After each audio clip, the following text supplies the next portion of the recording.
নারী, তুমি সৃষ্টির শ্রেষ্ঠ অবনীর্ণের যেন গোলাপে গঠিত ভিতর ও বাহির। কত যত্ন করে অপূর্ব সুন্দর রূপে অনুপম গুণাবলীতে আল্লাহ নারীকে সৃষ্টি করেছেন পুরুষের সঙ্গী রূপে। নেককার নারী পরিবার, দেশ, জাতি তথা সমগ্র বিশ্বের জন্যই অমূল্য সম্পদ।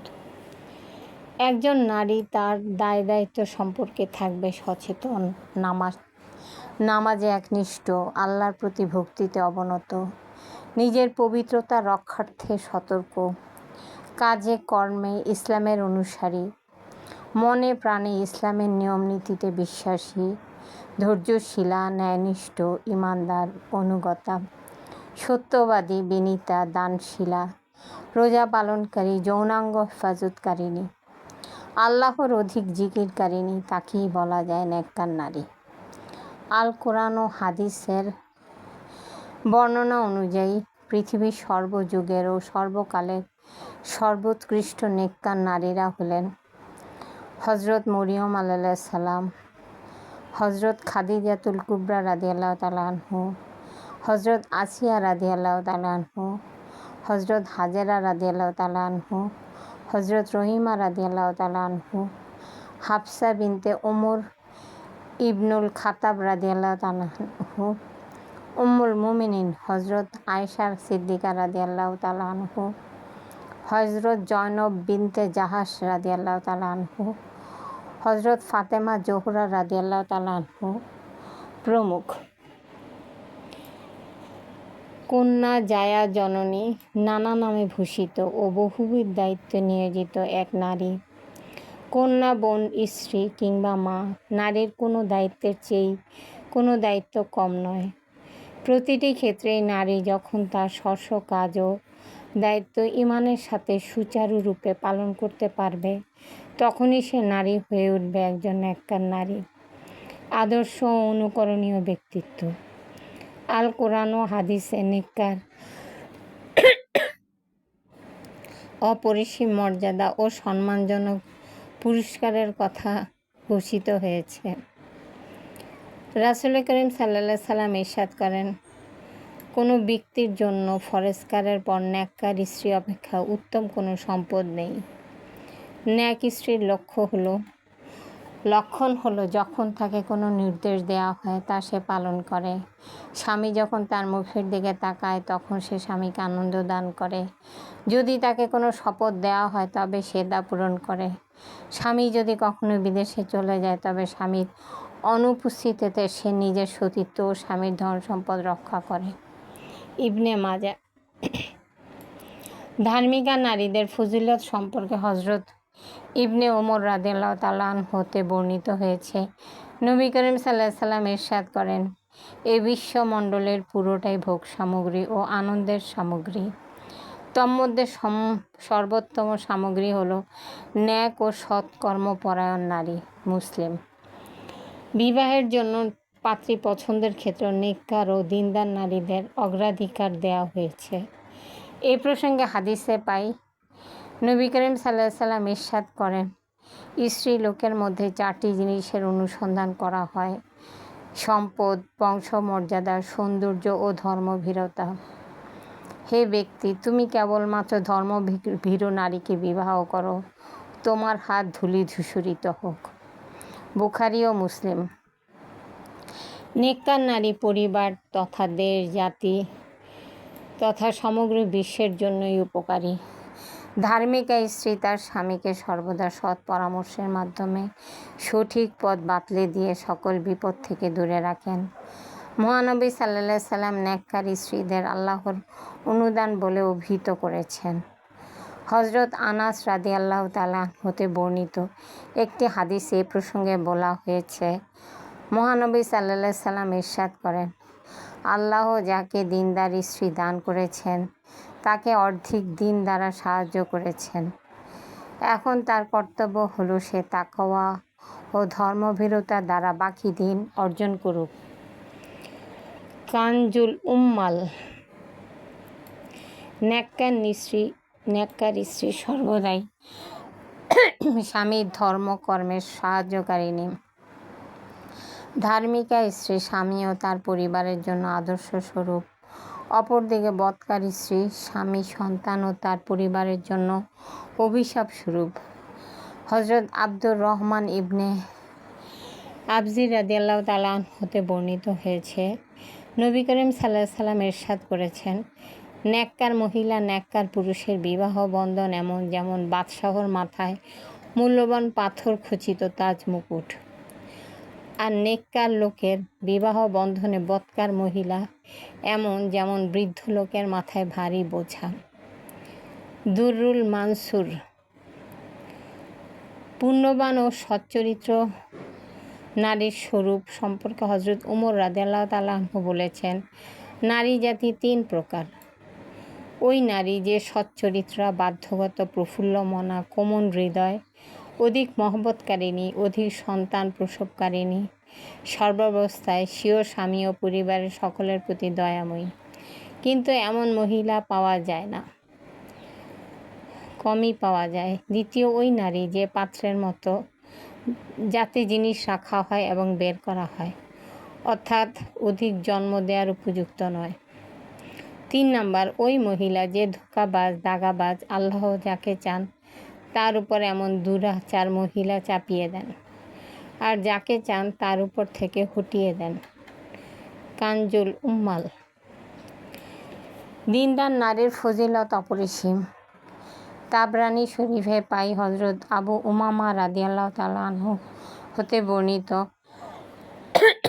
মহানবী সাল্লাল্লাহু আলাইহি সাল্লাম ইরশাদ করেছেন, হে নারী জাতি, তোমাদের মধ্যে যারা নেককার তারা নেককার পুরুষদের আগে জান্নাতে প্রবেশ করবে। তাদের গোসল দিয়ে খুবরু মাখিয়ে নিজ নিজ স্বামীর নিকট অর্পণ করা হবে। তখন তারা লাল ও হলুদ বর্ণের বাহনের উপর উপবিষ্ট থাকবে। তাদের সাথে ছড়িয়ে থাকা মুক্তার মতো কচি কচি শিশুরা পরিবেষ্টিত থাকবে। কানজুল উম্মাল। শত আদর্শ নারী এই পৃথিবীর আকর্ষণীয় নিয়ামতের অন্যতম। এই প্রসঙ্গে হজরত আনাস রাদিয়াল্লাহু তাআলা আনহু বলেন, নবী করিম সাল্লাল্লাহু আলাইহি ওয়াসাল্লাম ইরশাদ করেন, এই পৃথিবীর সামগ্রী থেকে আমার প্রিয় বানানো হচ্ছে নারী এবং সুগন্ধি, এবং নামাজের মধ্যে আমার চোখের শীতলতা রাখা হয়েছে। নাসাই শরীফ। নেককার নারীদের কিয়ামতের মাঠে মহান আল্লাহ তাআলা সম্মানিত করবেন। কিয়ামতের দিন ঘোর অন্ধকারে পুলসিরাত পার হবার সময় পুণ্যবতী নারীরাও আল্লাহর অশেষ নিয়ামতে নূরের অধিকারী হবেন। এ প্রসঙ্গে আল কোরআনে মহান আল্লাহ তাআলা ইরশাদ করেন, স্মরণীয় সেদিন যেদিন আপনি দেখবেন ঈমানদার পুরুষ ও নারীদেরকে যে তাদের সম্মুখে ও ডান পাশে তাদের নূর ছুটাছুটি করবে। তাদেরকে বলা হবে, আজ তোমাদের জন্য অনন্ত অসীম আনন্দময় জান্নাতের সুসংবাদ, যার তলদেশে নহর প্রবাহিত। তারা তাতে চিরকাল থাকবে। এটাই মহা সাফল্য। সূরা হাদিদ আয়াত নং 12। পবিত্র নেক রমণী এই পৃথিবীতে বাহ্যিকভাবে হাজারো সমস্যায় জর্জরিত অবস্থায় থাকলেও মানসিকভাবে চরম ও পরম প্রশান্তিতে জীবন অতিবাহিত করতে পারে। আর পরকালে নেক নারীদের জন্য রয়েছে অনাদিকালের অফুরন্ত সুখ, শান্তি ও প্রশান্তি। এর প্রসঙ্গে আল কোরআনে মহান আল্লাহ তাআলা ঘোষণা দিয়েছেন, যে ব্যক্তি নেক আমল করবে, চাই পুরুষ হোক বা নারী, যদি ঈমানদার হয়, আমি তাকে দুনিয়াতে প্রশান্তির জিন্দেগি দান করব এবং পরকালে তাদের আমলের উত্তম প্রতিদানে তাদেরকে পুরস্কৃত করব। সূরা নাহল আয়াত নং 97। সৎকর্মশীলা ও ঈমানদার নারীদের প্রসঙ্গে পবিত্র কোরআনে সূরা নিসা ও সূরা ফাতহে আল্লাহ তাআলা ইরশাদ করেন, যে কেউ পুরুষ কিংবা নারী কোনো সৎকর্ম করে এবং আল্লাহতে বিশ্বাসী হয়, তারা জান্নাতে প্রবেশ করবে এবং তাদের প্রাপ্য তিল পরিমাণও নষ্ট করা হবে না। সূরা নিসা আয়াত নং 125। তিনি অর্থাৎ আল্লাহ ঈমানদার পুরুষ ঈমানদার নারীদেরকে জান্নাতে প্রবেশ করান, যার তলদেশে নদী প্রবাহিত।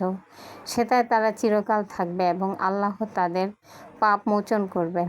এটাই আল্লাহর কাছে তাদের প্রাপ্য মহা সাফল্য। সূরা আল ফাতহ আয়াত নং 5।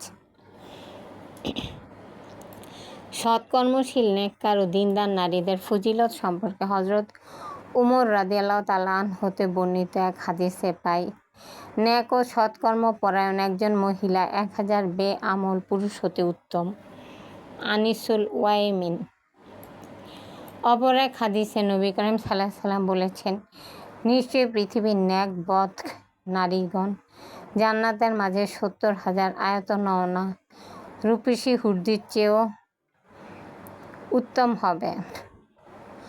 আত-তাজকিয়া। ইবনে মাসউদ রাদিয়াল্লাহু তাআলা আনহু হতে এ হাদিস প্রসঙ্গে বর্ণিত এক হাদিসে আমরা পাই, মহানবী সাল্লাল্লাহু আলাইহি সাল্লাম ইরশাদ করেন, জান্নাতে প্রবেশের সময় সবচেয়ে অগ্রগামী ওই মহিলাগণ হবেন যারা দিনের ব্যাপারে অগ্রগামিনী। মুসনাদে আহমদ। সতী নারী সর্বাবস্থায় অবশ্যই তার সতীত্ব রক্ষা করে চলবে, কারণ একজন নারীর জন্য সতীত্বের চেয়ে বড় সম্পদ আর নেই। আর তার হাজার প্রতিকূলতা সত্ত্বেও সওয়াবের আশায় যে নারী সতীত্ব রক্ষা করবে, কিয়ামতের মাঠে সে শহীদদের অন্তর্ভুক্ত হবে। এই প্রসঙ্গে ইবনে মাসউদ রাদিয়াল্লাহু তাআলা আনহু হতে বর্ণিত এক হাদিসে পাই, নবী করিম সাল্লাল্লাহু আলাইহি সাল্লাম বলেছেন, নিশ্চয়ই আল্লাহ তাআলা নারীদের উপর সতীত্ব সংরক্ষণ বোধ ফরজ করেছেন, যেমন পুরুষদের উপর জিহাদ ফরজ করেছেন। অতঃপর তাদের মধ্যে যে ঈমান ও সওয়াবের আশায় সতীত্ব রক্ষা করতে ধৈর্য ধারণ করবে, সে শহীদদের সওয়াব পাবে। কানজুল উম্মাল। ইসলামের নেককার, ঈমানদার ও পবিত্র নারীদেরকে মহান আল্লাহ পুরুষের পাশাপাশি সকল প্রকার প্রাপ্য হকসমূহ সুনিশ্চিত করেছেন এবং উপযুক্ত সারিতে যথার্থ সম্মান ও মর্যাদার আসনে বসিয়েছেন। এ প্রসঙ্গে আল কোরআনে বলা হয়েছে, নিশ্চয়ই মুসলমান পুরুষ ও মুসলমান নারী, ঈমানদার পুরুষ ও ঈমানদার নারী, অনুগত পুরুষ ও অনুগতা নারী, সত্যবাদী পুরুষ ও সত্যবাদা নারী, ধৈর্যশীলা পুরুষ ও ধৈর্যশীলা নারী, বিনীত পুরুষ ও বিনীতা নারী, দানশীলা পুরুষ ও দানশীলা নারী, রোজা পালনকারী পুরুষ ও রোজা পালনকারী নারী, হেফাজতকারী, যৌনাঙ্গ হেফাজতকারী পুরুষ ও যৌনাঙ্গ হেফাজতকারী নারী, আল্লাহর অধিক জিকিরকারী পুরুষ ও আল্লাহর অধিক জিকিরকারিণী নারী, তাদের জন্য প্রস্তুত রয়েছে আল্লাহর ক্ষমা ও মহা পুরস্কার। আল আহজাব আয়াত 35। ইসলামে পবিত্র নারীদের যতটুকু সম্মান ও মর্যাদা প্রদান করেছেন, অন্য কোনো ধর্ম বা মতবাদ তার কিঞ্চিত প্রদান করতে পারেনি।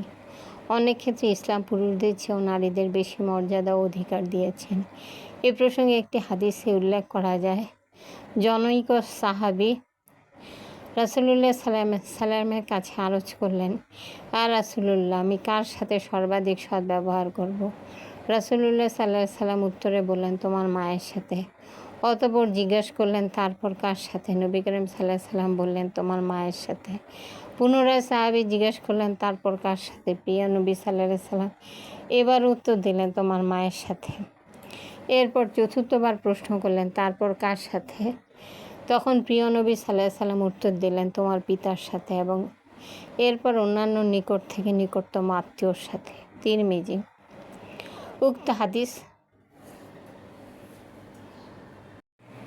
উক্ত হাদিস অধ্যয়নে বোঝা যায় যে নবী করিম সাল্লাল্লাহু আলাইহি সাল্লাম পিতার তুলনায় মাকে 3 গুণ মর্যাদার অধিকারিণী বলে ঘোষণা করেছেন। রাসূল আকরাম সাল্লাল্লাহু আলাইহি সাল্লাম অন্যত্র ইরশাদ করেন, নেককার স্ত্রী যে স্ত্রী মানে সাহায্যকারী, সে একজন মুসলমানের জন্য পরম সম্পদ। তিরমিজি। নেক নারীদের মর্যাদা সম্পর্কে নবী করিম সাল্লাল্লাহু আলাইহি সাল্লাম আরও ইরশাদ করেন, নেককার স্ত্রী উৎকৃষ্ট বাসস্থান এবং ভালো যানবাহন লাভ করা মানুষের সৌভাগ্য, আর দুশ্চরিত্রা স্ত্রী মন্দ বাসস্থান ও খারাপ যানবাহন লাভ করা মানুষের দুর্ভাগ্য। ধার্মিকা, ন্যাক ও সৎ নারীদের পরকালীন সম্মান সম্পর্কে উম্মুল মুমিনিন হযরত উম্মে সালমা রাদিয়াল্লাহু তাআলা হতে বর্ণিত অপর হাদিসে পাই, তিনি বলেন, আমি রাসূলুল্লাহ সাল্লাল্লাহু আলাইহি সাল্লামকে বললাম, ইয়া রাসূলুল্লাহ, দুনিয়ার দিনদার নারীদের কি আনত নয়না হুরদের চেয়ে উত্তম? নবী করিম সাল্লাল্লাহু আলাইহি সাল্লাম ইরশাদ করেন, দুনিয়ার দিনদার নারীগণ সুন্দরী হুরদের চেয়ে উত্তম। যেমন কাপড়ের উপরের পিঠ ও উপরের পিঠ ভিতরের পিঠ থেকে উত্তম। অর্থাৎ ইহকাল ও পরকাল সকল সময়ে নেককার নারীর জন্য রয়েছে আল্লাহর সুদৃষ্টি, খাস রহমত ও নেয়ামতে ভরা অফুরন্ত পুরস্কার। তাই আসুন মা, বোন, কন্যা এবং স্ত্রী সকল নারীরা আমরা সবাই সত্য মিথ্যার তফাৎ বুঝে সঠিক আদর্শে পথ চলতে শিখি। ইসলামী ন্যায়নীতি আদর্শ অনুসরণ করে হয়ে যায় কোরআনে বর্ণিত জান্নাতি রমণীদের ন্যায় দিনদার ও নেককার বান্দা। দ্রুত নিজেকে গড়ে তুলি অনুকরণীয় ব্যক্তিত্ব ও আদর্শ রূপে। আমরা নারীরা কেবল নারী হয়েই পথ চলব, কোরআন ও হাদিসে বর্ণিত নারীর কর্তব্য ও দায়িত্ব সম্পর্কে সচেতন হয়ে উঠব। সম অধিকার নয়, আমাদের প্রয়োজন আল কোরআন ও হাদিসে বর্ণিত নারীর অধিকার সমূহের যথার্থ বাস্তবায়ন। আমাদের সকল স্বপ্ন সার্থক হোক, পথ চলা হোক সুন্দর। আল্লাহ আমাদের সহায় হন, আমিন। এটা আমার একটা ইসলামিক আর্টিকেল। এর হেডলাইন ছিল ইসলামে নেককার নারীর মর্যাদা ও সম্মান। এটা দৈনিক ইনকিলাবের ইসলামী জীবনে 2009 সালের 8 ও 10 নভেম্বর ছাপা হয়। আবারও দেখা হবে ভবিষ্যতে অন্য কোনো ভিডিও নিয়ে। আজ এ পর্যন্তই। আসসালামু আলাইকুম ওয়া রাহমাতুল্লাহি ওয়া বারাকাতুহু।